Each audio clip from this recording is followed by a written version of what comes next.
Extendemos un cariñoso saludo a todas las hermanas y hermanos que nos unimos para adorar a Dios a través de estos medios.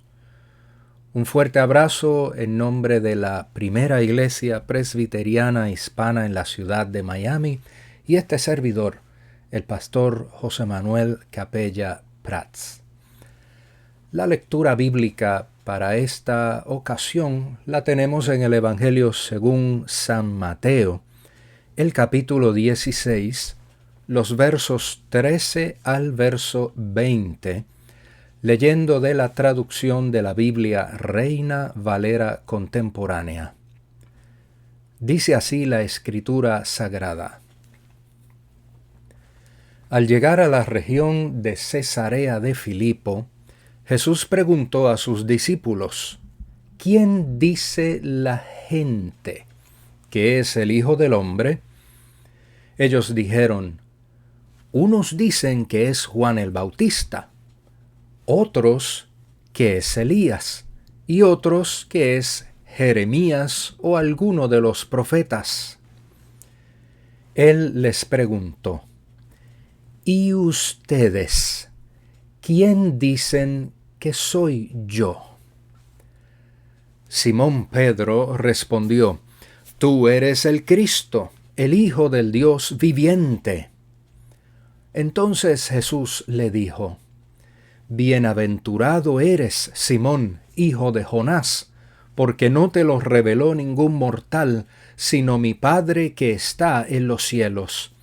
Y yo te digo, que tú eres Pedro, y sobre esta roca edificaré mi iglesia, y las puertas del Hades no podrán vencerla. A ti te daré las llaves del reino de los cielos. Todo lo que ates en la tierra será atado en los cielos, y todo lo que desates en la tierra será desatado en los cielos. Entonces mandó a sus discípulos que no dijeran a nadie que él era Jesús, el Cristo. Palabra de Dios. El Evangelio según San Mateo es el que principalmente ha estado acompañándonos durante este año. A estas alturas ya nos ha contado sobre el nacimiento de Jesús, nos ha pasado por las aguas del río Jordán en su bautismo, nos ha llevado al desierto mientras ayunaba y resistía las tentaciones del mal, nos ha enseñado a orar diciendo, Padre nuestro que estás en los cielos, nos ha testificado sobre sus obras milagrosas, devolviendo la dignidad a personas deshumanizadas por la sociedad. Nos ha mostrado una multitud siendo alimentada y un tormentoso lago siendo calmado. También nos ha informado sobre las fuertes controversias con los líderes religiosos que actuaban como guardianes del dogma. Ahora la acción se detiene para mostrarnos a Jesús, confrontando a los discípulos con la pregunta más importante de sus vidas. ¿Y ustedes, quién dicen que soy yo? Ya les ha preguntado primero sobre lo que dice la gente, cosa que los discípulos evidentemente conocen muy bien. ¿Qué dice la gente? La gente siempre tiene opiniones. Eso se acentúa aún más en la era de la informática y las redes sociales. No importa que no tenga conocimiento de causa, no importa que carezca de información fidedigna y confiable, no importa que no tenga educación ni pericia, la gente siempre tiene algo que decir y algo que opinar sobre cualquier tema. Pero Jesús, en este caso, no tiene ningún interés en la opinión de la gente. Y así como confrontó a sus discípulos de antaño, también lo hace con nosotras y nosotros hoy. ¿Y ustedes? ¿Quién dicen que soy? En mis primeros años de labor pastoral, recuerdo haber preguntado eso mismo a una persona. ¿Quién es Jesús para ti? La respuesta que recibí no fue la que yo esperaba. Me contestó diciendo: desde pequeño mis padres me llevaron a la iglesia. Allí aprendí que es importante contar con Dios en la vida. Le dije: no fue eso lo que pregunté. Yo sé lo que enseña la iglesia. Lo que quiero saber es quién es Jesús para ti. Silencio absoluto. La persona no me podía contestar porque jamás se había planteado el asunto. Se había conformado con lo que alguna vez le contaban cuando sus padres le llevaban a la iglesia. La pregunta que hoy Jesús nos plantea pudiera ser contestada con dogmas y fórmulas aprendidas. Es fácil repetir frases ortodoxas y clichés religiosos. Podemos recitar el Padre Nuestro, los 10 mandamientos, el credo apostólico, el Salmo 23, toda la producción literaria de 2 milenios de tradición cristiana y aún así faltarnos lo más importante, el conocimiento que solo nace de la experiencia propia.